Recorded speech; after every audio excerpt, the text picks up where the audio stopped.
Olá, natural de Novo Hamburgo, casado com a dona Aline, pai da Duda, ele é jornalista, apresentador da Vale TV, olha, mais de 5 anos aí de Rede Pampa de comunicação, Rádio ABC aqui de Novo Hamburgo, outras de Alce também por aí. O grande Eduardo Pires, seja bem-vindo ao Conversa de Pensa. São Léo, né? Porque eu sei que com o Rodrigão do Novo Hamburgo tu já tinha participado. Já tinha participado, sim. Faz o quê? Uns 3 anos, 3 ou 4 anos. Às vezes eu não sou muito bom de memória. Sim. A idade começa já e ainda mais atrair. Conta, jornalista normalmente tem problema. Por isso que a gente escolhe, não vai para o lado das exatas, vai para... É uma honra estar participando do programa, ainda mais com a tua apresentação, Jair. Um cara que eu admiro, um profissional. Obrigado, uma pessoa, um profissional que eu admiro muito, um cara vencedor. Obrigado mesmo.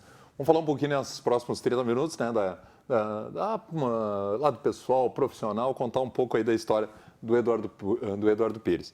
O Eduardo, justamente começar por aí. Tu és nascido e criado em Novo Hamburgo, vivendo a região do Vale dos Sinos. Sou natural de Novo Hamburgo. Eu costumo dizer que eu sou hamburguense da gema, porque eu sou do Jardim Mauá, do bairro Jardim Mauá, que é ao lado de Hamburgo Velho. Mas em Hamburgo Velho, na igreja ali de Hamburgo Velho, católica, eu fui batizado, fiz comunhão, crisma, casei e batizei a minha filha. E então eu sou... Tem essa ligação ligação direta com a região ali de Hamburgo Velho, bairro Jardim Mauá. Então eu gosto muito de Novo Hamburgo, sou apaixonado por Novo Hamburgo. Eu costumo dizer que em Novo Hamburgo só falta o mar. Eu achei que tu ia dizer que em Novo Hamburgo só faltou a Aimoré. Porque eu sou apaixonado também por mar, então só falta o mar. Mas Novo Hamburgo é uma das minhas paixões. Sabe que quando eu vi eu tive a honra de substituir o Eduardo alguns dias no debate bola, ele tinha ido pra praia, né? Mesmo em época de inverno, tava na praia. Cara, praia pra mim, eu acho... meu projeto de vida é morar daqui a alguns anos em Garopaba ou em outra região, mas praia pra mim... a água salgada te atrai. É o lugar que me acalma. Que legal. É o lugar que me dá tranquilidade, é o mar, é ficar de frente para o mar, não precisa nem molhar os pés, não precisa entrar. Aquele ambiente todo. Embora na adolescência ela tenha tentado surfar. Olha só. Né, quase me quebrei. Que espetáculo. Era um esporte que eu estava tentando, tinha largado o futebol, não tinha dado certo, estava tentando surfar, mas o mar é um lugar que me acalma. Legal. E voltando, Eduardo, como é que era o Eduardo Pires na infância, na adolescência, essa ligação toda com o Novo Hamburgo, como a gente vinha falando, mas como é que era o Eduardo Pires lá no início da sua vida? Cara, parece que eu já nasci grudado numa bola de futebol, sabe? Desde muito cedo, tem uma foto, registro de família, né? De toda a família reunida, comunhão da minha irmã do meio, e a gente foi feita essa foto. E eu tinha 4 anos grudado naquelas bolas de plástico, sabe? Aquelas grandonas, coloridas. Estava eu grudado numa bola. E aí, com o tempo, a paixão pelo futebol, ela evoluiu cada vez mais. Copa de 78, por exemplo, eu tenho 47 anos. Sim. A Copa de 78 eu tinha 5 anos. Grudado, porque minha falecida mãe me contava, eu ficava grudado na frente da TV. Deus, e ainda me recordo algumas coisas, assim... Tem aqueles flash, né? Os flash do Brasil jogando contra a Suécia, por exemplo. Sabe? E aí, em 82, com 9 anos, já tinha algum discernimento em relação ao futebol assim, da seleção de 82, que foi... Esse período assim, me marcou muito no futebol. E é engraçado, porque aí eu acho que surge a paixão pelo jornalismo esportivo. Sim. Porque nessa época, eu colecionava as figurinhas que vinham naquele chiclete ping-pong. Isso mesmo, já peguei essa época aí também. E tinha também os jogos, e tinha não sei se era um chiclete ping-pong que vinha também, ou em outros brinquedos, que vinha um jogadorzinho que a gente mexia, ele chutava. Exatamente, era tipo um elásticozinho. A gente puxava, ele chutava. Eu narrava o jogo. Olha só. Narrava o Zico com Sócrates para Zico cruzou, Serginho gol. Eu narrava. E aí o jogo de botão também eu tinha, eu brincava narrando. E aí eu ia jogar futebol com a gurizada, eu estava jogando e narrando. Então, já tinha como é que pode isso? Né? Algo dentro que é... Bom, Então, isso começou tipo era o dom, né? Com 8, 9, 10, 11, 12 anos. Foi assim, né? Esse período de... E aí veio a paixão também pela leitura esportiva, revista Placar. Sim, que é outro, Aí, né, a nossa geração ia para o pegou... centro, tinha ainda aquelas bancas antigas, né, que a gente passava, como ainda existe em Sim. Porto Alegre, né? A gente passava e comprava a revista Placar era semanal antigamente, né? Uma revista Placar. Ia para o centro, né? Isso. Porque nós, em bairro, ia para o centro pagar as contas nos bancos, aí comprar revista Placar. Ia toda semana, revista Placar. Então, aí começou a ser moldada a minha paixão pelo jornalismo. E tu era nessa época aí de já infância, entrando na adolescência, de ouvir rádio também? Curtiu o futebol no rádio? Muito. Escutei muito rádio desde pequeno. Porque eu escutava as rádios, a Rádio Globo de São Paulo, o Osmar Santos, e a Rádio Globo do Rio de Janeiro com o Garotinho. Luiz Carlos Araújo. Exatamente, na época em ondas curtas elas entravam à muito noite, forte aqui, exatamente. Muito forte à noite. Então, à noite eu ficava escutando esses programas ao final de tarde lá de São Paulo, aí escutava à noite com o Garotinho, os jogos do Fla-Flu, São Paulo e Palmeiras, e eu ficava imaginando, né? O rádio tem esse poder da imaginação, né? A gente ficava imaginando o estádio, o Morumbi, o Maracanã, ficava pensando, puxa, que legal, né? Será que um dia eu vou estar lá? Sabe, e aí foi evoluindo, a gente foi passando e anos depois estava eu no Morumbi, no Maracanã, uma coisa que a mente talvez tenha trabalhado para isso sem a gente saber. Exatamente. Sem foi te direcionando para esse caminho. Foi direcionando. Embora eu tenha tentado, eu entrei na escolinha de futebol do Novo Hamburgo com 7, 8 anos, fiquei até os 15, tenha tentado sim ser jogador de futebol, mas não tinha como, né? Não tinha potencial para isso, né? E aí a gente percebi, né, que não ia vingar. E vem dessa época já aí da infância ainda, a paixão pelos teus dois clubes, como tu não nega, né? Então por isso que eu estou falando isso, pelo Grêmio e pelo Novo Hamburgo. O Grêmio, o Novo Hamburgo, a paixão pelo Novo Hamburgo surgiu da seguinte forma. O meu cunhado, Caio, que é meu dindo também, foi me levar, hoje mora em Imbé com a minha irmã. Sim. Ele, 1979... É de família gostar do mar também, então. 1979, Internacional e Novo Hamburgo no estádio Santa Rosa.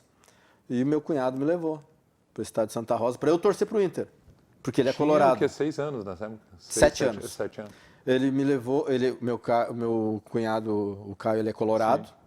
E ele me levou para o estádio, para o Santa Rosa, para eu torcer para o Inter, do Falcão. Chegamos lá no estádio, Falcão, eu também apaixonado pelo Falcão, né? Tanto que a minha mãe me deu uma camisa 5 do Inter, do Falcão. Aí fui para o jogo, contra o Novo Hamburgo, o Inter meteu 3-0 no Novo Hamburgo. Eu fiquei indignado, porque é o time da minha cidade. Claro. Comecei a torcer para o Novo Hamburgo. Mas me deu meu cunhado, meu mesmo vou torcer para o nosso time da minha cidade, vou torcer para o Novo Hamburgo. Mas tomou 3, eu disse, azar, vou torcer para o Novo Hamburgo. Nessa idade ainda, né? Eu já começava a ter... Aí comecei a ficar não gostar do Internacional. Sim. Exatamente por isso. Eu poderia hoje ser colorado, claro, mas essa questão envolvendo o time da minha cidade fez com que eu fosse torcedor do Novo Hamburgo e, ao mesmo tempo, não gostasse do Inter e começasse a gostar do Grêmio a partir de 1900... E até as cores, né? O azul, enfim. A partir de 1981, com o título brasileiro do Grêmio. E aí tu já começa a lembrar bem, porque daí tem, né, já pega toda essa fase vencedora do Grêmio. 83, com o Grêmio campeão da Libertadores, campeão do mundo, e ali começa a paixão pelo Renato Portaluppi, eu começo a andar, caminhar que nem o Renato, eu começo a cortar o cabelo que nem o Renato, eu começo a jogar bola nos campinhos do Jardim Mauá com a meia arriada que nem o Renato. Incrível. Eu quero ser o Renato. Antes eu queria ser o Falcão, mas depois eu não queria mais ser o Falcão porque o Falcão ganhou do meu Novo Hamburgo. Aí eu queria ser Renato. Aí eu comecei a ser Renato e começou a minha idolatria pelo Renato Portaluppi, até hoje. Eduardo, antes da gente ir para o intervalo, falar um pouquinho também da tua família, da tua esposa Aline, que é jornalista também, e da tua filha Duda. Essa base familiar, essa ligação que a gente sente, até no conversar contigo, te conhecer um pouquinho, é muito forte, né? Isso, e esse apoio também, principalmente da tua esposa, né? Compreender, e talvez por estar no meio, né? O cara, o jornalista esportivo, está sempre fora, final de semana, Sempre. Correndo, enfim. Esse apoio familiar é importantíssimo, né? É fundamental, é a base de tudo, né? Porque a vida ela é feita de altos e baixos. Isso Tu é nunca normal, vai né? estar tão lá embaixo e nunca vai estar tão lá em cima. Tu vai estar sempre são altos e Subidas baixos, e descidas, né? isso é normal, né? E aí esse apoio é fundamental. E a minha esposa, a Aline, desde o princípio sempre me apoiou muito em todas as decisões. Eu decido vou fazer isso, se tu acha que é o correto, eu te apoio. Eu estou junto contigo, para o que deve é. E a minha filha também, a mesma forma. Então, a Duda se criou no meio, né? No meio do jornalismo e no meio do futebol. Pois é, ela já conheceu o pai jornalista, Então, né? não tem... Exato. A Duda entrou em um campo de futebol, eu também fiz cada bobagem. Eu era assessor de imprensa do Novo Hamburgo e 2007, Campeonato Gaúcho de 2008, ela nasceu em 2007, ela tinha 6 meses. Eu botei ela para entrar em campo com um jogador de futebol, o Alberoni, não esqueço nunca, que jogou no Vasco da Gama. O time entrando, eu peguei a Duda com 6 meses, larguei nos braços do Alberoni. Nossa. Vai! E aquele foguetório em campo, Meu Deus. a menina ficou traumatizada, Imagina, porque não conseguia dormir com os Claro. foguetórios. Eu larguei ela simplesmente na mão de uma pessoa estranho desconhecida. pra ela, né? Mas para mim aquilo era um momento mágico. A minha Claro. filha entrando em campo Que com legal. o time que eu comecei a gostar lá em 78. Então essa ligação, Vê, tua filha já está com 11, 12 12 anos. 12 anos. essa ligação ela é enorme com a minha família. A Aline, por exemplo, ela é jornalista. A gente se conheceu nos corredores da Rádio Progresso aqui no Novo Hamburgo. Então, Pois é, tu chegaste a atuar, depois a gente vai falar um pouquinho mais no segundo bloco da tua carreira, mas tu chegaste ainda a atuar na Progresso Novo Hamburgo, Novo né? Hamburgo, 1994, E 95. nesse período que tu conheceste a Aline. E aí, em 2001, eu conheci a Aline, na Rádio Progresso. Olha só. Eu trabalhava em Porto Alegre, mas eu ia sempre aqui na Rádio Progresso pelos amigos, e ali eu acabei conhecendo ela. E é muito interessante porque antes da gente casar, eu na Pampa, né, eu viajava direto, né? Viajava direto. Eu saí para fazer um jogo em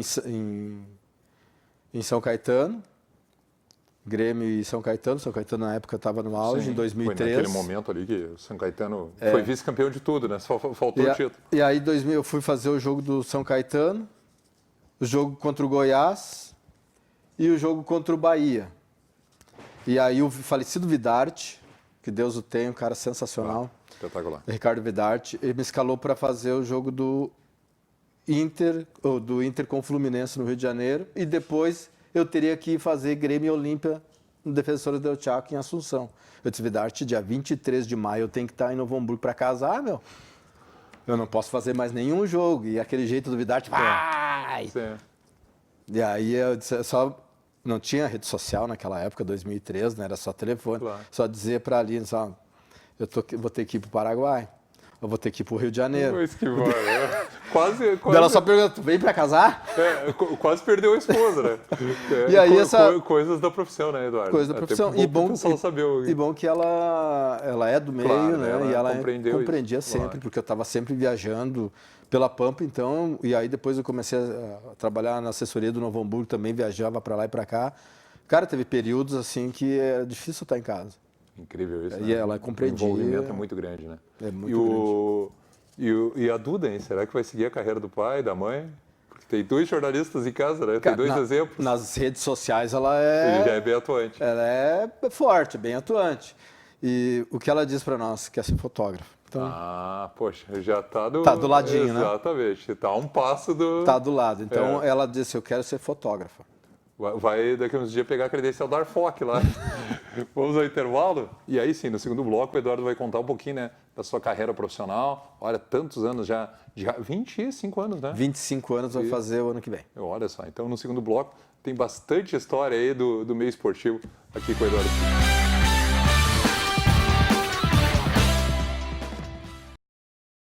Retomando o Conversa de Peso de hoje, olha, para mim é satisfação, né? Grande Eduardo Pires, apresentador aqui da nossa Vale TV, tantas histórias no meio do jornalismo esportivo, né? O primeiro bloco falou um pouquinho da questão familiar, do lado pessoal, de como começou essa paixão pelo jornalismo esportivo, pelo futebol. Mas agora, Eduardo, começar a contar para o pessoal que ainda, né, não sabe um pouco das histórias do Eduardo. Olha, o homem é escritor, hein? Tem o livro aí do Novo Hamburgo, campeão de 2017. Contar um pouquinho dessa trajetória no meio do jornalismo esportivo. Tu faz a faculdade de jornalismo na Unicinos. Na Unicinos. Em 1994, eu trabalhava no comércio em Novo Hamburgo, né? Porque não... Na verdade, a gente tem um período ali da adolescência para 16 Quando até começa a entrar na vida adulta, né? dos final dos anos 80, início dos anos 90, um período assim turbulento, Claro, né? exato, é normal, isso todo mundo passa. Né? Não sei se agora é assim, mas naquela época do final dos anos 80, início dos anos 90, sempre foi uma coisa muito forte, assim, a música, o rock and roll, a noite, as festas. E aí a gente tinha uma noite no Vale do Sinos, muito forte, né? Muito forte. E aí a gente acaba perdendo um pouco do foco do que é ser, né? Mas eu fui trabalhar no comércio e aí concluí o segundo grau, né? E comecei a pensar em o que eu vou fazer, o que eu quero da minha vida, né? Qual profissão eu quero seguir? Não desmerecendo absolutamente quem trabalha no comércio, mas claro. eu pensava algo grande, eu queria viajar, sabe? Mas como é que eu vou viajar? Aí, em 1993, lendo uma revista Veja, eu vi o Galvão Bueno entrevistando o Pelé. Uma foto, simplesmente uma foto na revista Veja, o Galvão Bueno entrevistando o Pelé, em umas eliminatórias da Copa de 94. Eu olhei aquela foto e disse, eu quero ser jornalista. Eu quero ser que nem o Galvão Bueno. Eu quero viajar o mundo todo, eu quero viajar o Brasil, eu quero fazer futebol. Futebol é minha paixão, eu quero estar perto dos jogadores de futebol. Que legal. Eu quero estar junto com os jogadores de futebol, embora tenha sido o Gandula também no Novo Hamburgo, sim. Mas era um outro período, claro. Era criança. Eu disse, eu quero fazer jornalismo. O que preciso para ser jornalista? Escutando a Rádio Guaíba, a Rádio Gaúcha. Então, resolvi fazer vestibular para o jornalismo em 1994, na Unicinos. Final da Copa foi 17 de julho, né? De 94? Isso. Na segunda-feira era o vestibular. Nossa! Na segunda-feira era o vestibular. Cara, e pela conquista de 94, que era o meu sonho, ver o Brasil campeão do mundo. O Brasil vinha assim, um período de 24 anos, né? Assim, eu tinha 21 anos. Bebi todas. Imagina! Fui para o centro de Novo Hamburgo, aqui o Calçadão, Oswaldo Cruz. Eu lembro que São Leopoldo, pelo menos, parou naquele... Parou, eu tomei todas. Eu bebi. No outro dia eu tinha vestibular, cara. Que maravilha. E numa época que era complicado entrar na faculdade. Passei. Né? Passei, primeira vez que eu fiz o legal. vestibular, acabei passando, entrei no curso de jornalismo da Unicinos e ali no mesmo período, em 94, teve um curso de rádio-jornalismo esportivo com o Nando Gross e o professor Flávio Dutra, grande Flavinho Dutra, espetacular. Um cara espetacular, meu mestre Flávio Dutra, Exatamente. O Nando Gross também. Então, e aí nesse curso estava eu, Hernani Campelo, Cristiano Guerra. E aí nós começamos e aí eu comecei a ter a paixão ainda mais porque o curso foi na teoria e na prática. A gente foi para o estádio fazer a prática. Nossa. E aí aquele sonho de infância começa a se tornar realidade. Começa a se tornar realidade. Então daí o Hernani Campelo narrando, eu fazendo reportagem e o Cristiano Guerra comentando. Era a equipe. Claro. Depois no segundo tempo entrou uma outra equipe, Inter e Botafogo. Olha no Beira-Rio, 1994. Aí eu pensei o seguinte, eu quero estar no meio agora. É isso que eu quero. Aí eu fui para a Rádio Progresso ali, enchi o saco do Geraldo Halbert, falecido Geraldo Halbert, do Marcos Couto, enchendo eles, eu quero. Antônio Mendes, falecido também. Então vem, participa do programa aí como Eduardo Luiz. Eu disse, pô, Eduardo Luiz... Não sou... Não sou legal. E mesmo assim eu continuei trabalhando na Cavazoto, que era uma empresa... Porque era na mesma rua, né? Eu saía do intervalo, eu nem almoçava na loja, eu saía da loja, não almoçava para ir participar do programa de debate na Rádio Progresso. E voltava sem comer nada. Nossa. E aí foi o início ali em 94, logo depois, em 95, veio a oportunidade de trabalhar na Rádio 1470, em Campo Bom, junto com o Orestes de Andrade, o Flávio Dalpisol, Antônio Jorge, uma turma muito boa. José Carlos Kaiber, e aí seguiu. Hoje, nomes conceituadíssimos no meio do futebol. Então, e aí partiu dali para mais, né? E aí eu não larguei mais, voltei para a Rádio Progresso, trabalhei em jornal em Estância Velha, em jornal em Ivoti, fiz um estágio na Rádio Guaíba na Copa do Mundo de 98, daí veio a oportunidade na Pampa. Aquele primeiro projeto da Pampa, né? Talvez o pessoal mais novo não saiba. Hoje, que acompanha a Rádio Grenal, 24 horas de futebol, enfim, mas a Rede Pampa, no caso a Rádio Pampa na época, ela teve um projeto de 99 que durou até 2006, acho, 2007. Eu né? acho, porque eu saí em 2005. E eu acho que foi mais 1 ou 2 anos. Também, né? Que era esporte. 24 horas, né? Futebol, esporte, mas 90% do futebol, 24 horas por dia. Não tinha programas jornalísticos. Era como hoje a Grenal. E tinha Antônio Augusto, tinha... Nossa, era uma equipe sensacional. Quando eu cheguei lá, Amaral. saindo do interior, Novo Hamburgo, vamos combinar Novo Hamburgo, São Leopoldo, claro. né? Para Porto Alegre, tu trabalha direto em Porto Alegre, quem mora é interior. Exatamente, é verdade. Aí eu chegando na sala do esporte, da Pampa, eu olho para a esquerda, tá o Antônio Augusto. Nossa. Olho mais para a direita, tá o Bob Brauner, Roberto Brauner, falecido. Olho para o outro lado, tá o Darcy Filho. Aí tá o Rogério Amaral. Aí, só uns caras pequenos. Aí vem o Ricardo Vidarte. Cara, eu disse, meu Deus, o que eu vou fazer com esses caras? Como é que eu vou trabalhar com eles? O que eu vou falar? O que eu vou dizer? Vou passar vergonha. Eu, com 5 anos de profissão, disse, que eu vou passar vergonha? E o Cristiano Guerra, com o qual eu tinha feito um curso lá em 1994. Sim, o Guerra participou dessa equipe também, né? O Cristiano Guerra era o subcoordenador. Pá. E ele me ligou, vem trabalhar aqui. Que legal. Então, as contatos... E aí, cara, foi uma aula, foi um verdadeiro curso que eu tive com esses caras. Depois de trabalhar como produtor, repórter, aí comecei a viajar, comecei a transmitir jogos de Grêmio e de Internacional. A primeira viagem que eu fiz para transmissão de um futebol foi em Curitiba com o Roberto Brauner. Nossa. Com o Roberto Brauner em 2001, Internacional e Curitiba. O Roberto Brauner, ele fez algo no rádio que é extraordinário. Ele narrava a Fórmula 1 no rádio. Sensacional. Espetacular. Sensacional. Viajou o mundo também transmitindo Fórmula 1. E aí a primeira transmissão fora do estado foi com o Roberto Brauner. Eu tremia, né? Nossa, não tem como, né? Eu tremia. Tu ainda garotão, ainda. Tremia. Então, foi um grande aprendizado trabalhar com esses caras aí, uns caras que eu aprendi muito, mas muito mesmo. Com o Darcy a gente aprendeu a perspicácia da pergunta diferente. De sair do senso comum, né? O Darcy sempre fala isso, né? Sabe, sair daquela normalidade da pergunta. Do feijão com arroz ali, das coletivas. E tu pegaste... E aí, Jairo, uma coisa interessante, não só dentro da Pampa que eu tive essa aula, mas fora também, em setor de Grêmio Internacional. Eu ia te dizer, falar sobre isso. Porque aí tu pega um momento, Eduardo, como repórter, onde ainda tinha um contato direto com o jogador, não tinha essa blindagem que tu hoje. Não que seja errado, é um outro momento do futebol, né? Hoje tem as assessorias, enfim. Mas eu tinha esse contato direto, podia entrevistar. Eu cheguei a pegar o finzinho disso ainda. A gente falava fora do ar, o jogador vinha na janela do teu carro conversar, ou tu ir conversar com ele, pegar o jogador só de calção lá, enfim. Cara, era muito diferente. Pessoal, era muito legal isso, né? E dava uma bagagem profissional muito importante. Né? E a gente podia ver treinos, né? Exatamente. Porque assim... O Grêmio era ali no suplementar do Olímpico, a maioria dos treinos, ou o Olímpico aberto, né? No clássico Grenal, por exemplo. Lá nos suplementares. Mesmo em clássico, no Grenal, não se fechava os treinos.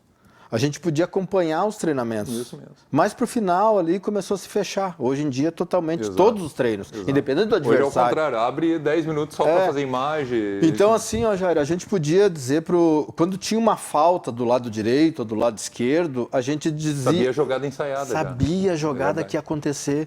Eu dizia, Brauner, no treinamento, o Zinho, ele cruza no segundo pau que vai chegar o zagueiro para cabecear.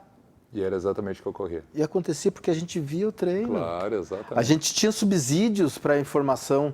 E aí tu pegava, conversava com o jogador também ali, sabia das dificuldades do jogador, do dia a dia do jogador. Era muito legal, era uma verdadeira aula.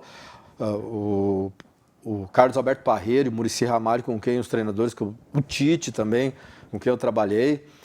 Na época, o Parreira, o Muricy Ramalho, por exemplo, terminava o treino, a gente ficava conversando com o Muricy. Terminava o treino, o Parreira dizia, tá, agora vamos conversar. Vamos falar sobre tática. A gente conversava sobre tática com o Carlos Alberto Parreira. Hoje, infelizmente, a gente não consegue. É que assim, também mudou, o mundo mudou. Claro. Nós temos mais mídias, nós temos a Rádio Galera, que foi a precursora, da qual você é um dos comandantes. Hoje, se vai fazer isso, são 80 profissionais. Não tem como. Né? Não tem como. A gente entende, não tem como. Claro. Não tem como. Mas naquela época era a Gaúcha, a Guaíba, a Pampa, a Bandeirantes, a TV Band, a TV Pampa e a RBS. E a RBS. É isso aí. Era isso que tinha. Isso aí. E a TVE, de vez em quando, que fazia o setor. Coisa. Então, cara, era muito fácil, era muito simples. Era muito... E aí a bagagem também com os profissionais. Claro. Na minha época, eu trabalhei, não desmerecendo, logicamente, quem trabalha hoje, mas eu fazia setor, e aí o setorista vindo do interior... Cara, eu não tinha as fontes de Grêmio Internacional. Claro. Tu tinha que criar aquelas fontes ali do Grêmio Internacional. Mas aí tu tinha que competir a notícia, porque na época não tinha redes sociais. Quem dava a primeira notícia, ele dava a primeira notícia. Mas aí tu tinha no setor da Guaíba, REC. O Fura-Fura. Da Bandeirantes, Meneghetti. Da Gaúcha. Só cobra criada. Macedo ou Silvio Benfica. Nossa. E o Eduardinho aqui... da Pampa. Correndo de um lado para o outro. Correndo de um lado para o outro para não ser furado para esses caras. Incrível, né? Ou o Pretzel na Band. Que é outro avião até hoje, né? O Alexandre Pretzel. Então, cara, tu competia com esses caras e aí a aula era enorme. Tu tinha aula com esses caras. Tinha que se virar, tu tinha que dar informação, senão tu era cobrado lá. Eu era cobrado pelo Brauner, pelo Vidal. Por que tu não deu a notícia? Eu te dei o telefone do contato para lá, sabe? Era cobrado. Hoje em dia, essa questão do furo, ela... Se perdeu um pouco, Se perdeu porque tem muitas redes sociais. Exato. Eu penso o seguinte, pro ouvinte de rádio, se a Rádio A deu a notícia e eu estou ouvindo a Rádio A, para mim quem deu a notícia primeiro foi a Rádio A. Isso aí. Se alguém estiver na B, vai ser quando para ele é a B. É exatamente então isso se perdeu hoje em dia, não existe mais essa... Até em cima do que tu falaste, né, Eduardo? Pelo número de profissionais que hoje atuam, né? São blogs, são sites, são rádios É muito fácil vazar. Exatamente, então complica bem mais. Então complica muito mais para dar o furo da notícia. É difícil hoje ter um furo de jornalismo. Verdade. Esportivo, principalmente. A gente já está encaminhando do programa, mas queria que tu falasse, depois do teu retorno à Rádio ABC, né? Ainda o período, essa ligação com o Novo Hamburgo também. E, lógico, o debate do bola hoje, um sucesso aí na nossa Vale TV. Nesse meio tempo que eu saí da Pampa, eu comecei a trabalhar com política. Assessoria de imprensa política. Tive a honra de trabalhar com o deputado Júlio Redecker, falecido Redecker, junto com o Mário Selba, que também na assessoria. Dele aí, né? E aí, essa ligação com a família Redecker até hoje. Aprendi muito, trabalhei na prefeitura de Estância Velha também como coordenador de comunicação, trabalhei no Palácio Piratini, no IRGA.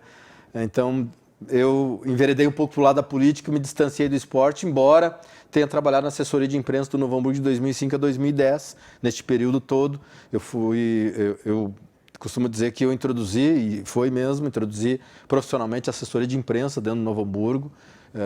A partir de então, a assessoria de imprensa do Novo Hamburgo ela só evoluiu com o Haroldinho, com a Helenise, com o Giovanni. Esses caras fizeram a assessoria do Novo Hamburgo evoluir. Eu trabalhei num período que não tinha muitos recursos, né, para assessoria de imprensa, a gente fazia o que dava. Em 2005, na NET, eu já fazia um programa só do Novo Hamburgo, programa de TV só do Novo Hamburgo. Eu fazia um jornal do Novo Hamburgo em dia de jogos. Então, naquela época, a gente trabalhava com as ferramentas que tinha. Então, eu introduzi a assessoria de imprensa profissional no Novo Hamburgo. E depois, em 2012, em 2009, trabalhei aqui no Canal 14 da NET, na Vale TV. Na época, era Mais TV, Isso, né? Mais TV. E aí, em 2009... Depois virou TV NH e hoje é Vale TV. Eu fui o precursor do programa de esporte ao vivo. que hoje é o do Valdir Aisman.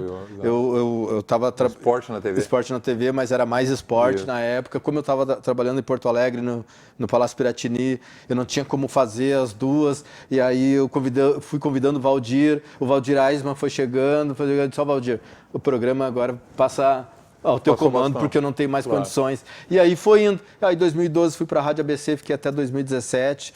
Foi o ano que o Novo Hamburgo foi campeão, e aí foi um grande ano para mim. Eu escrevi o livro também do Novo Hamburgo, campeão gaúcho, foi sensacional, um retorno muito bom. Então não tenho nada a reclamar. E aí esse ano o Rodrigo Steffen, diretor aqui da Vale TV, me chamou: Eduardo, tu quer ter um programa de esportes aqui na TV, escolhe o horário. E ele já estava me tenteando, como diz um amigo meu, estava me tenteando. Já estava naquela paquera fazia tempo. Ele estava fazendo um assédio há bastante tempo, eu resolvi aceitar. Para mim, eu fiquei muito feliz, porque eu estava sentindo saudade disso já, do contato, de falar de esporte. Agora quem está tentando namorar é o pessoal da Rádio Galera, que eu estou sabendo. Não, mas vai dar. Aí eu convidei o Benhur Pereira, meu parceiro do Debate Bola. Eu disse para o Rodrigão, eu só vou se o Benhur vier junto. E o Benhur veio junto comigo, um cara que eu conheço há muitos e muitos anos, desde o tempo de jogador. E aí o Benhur veio junto comigo, e hoje o Debate Bola, do 12h30 a 1h30, convido o nosso telespectador aí para assistir. É muito bom mesmo, não porque eu apresento, mas pelos categoria dos convidados, da qualidade dos convidados, que fazem um programa cada vez maior, né? É sensacional, é muito bom. Estou muito satisfeito, estou muito feliz mesmo. A gente está indo já para o meio ano de programa. Que legal, Eduardo. Poxa, uma satisfação. Jair, muito obrigado pela tua participação. Muito bom sempre falar. Parabéns por toda a tua carreira, todo o trabalho que tu desenvolve. E olha, um sucesso ainda maior, viu? Obrigado, Jair, para ti também. Sucesso para nós, né? Isso aí. A Vale TV só ganha com profissionais do teu nível. Obrigado, da mesma forma.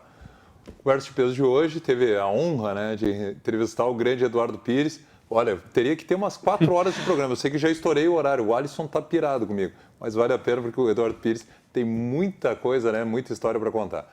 Voltamos aí na próxima semana.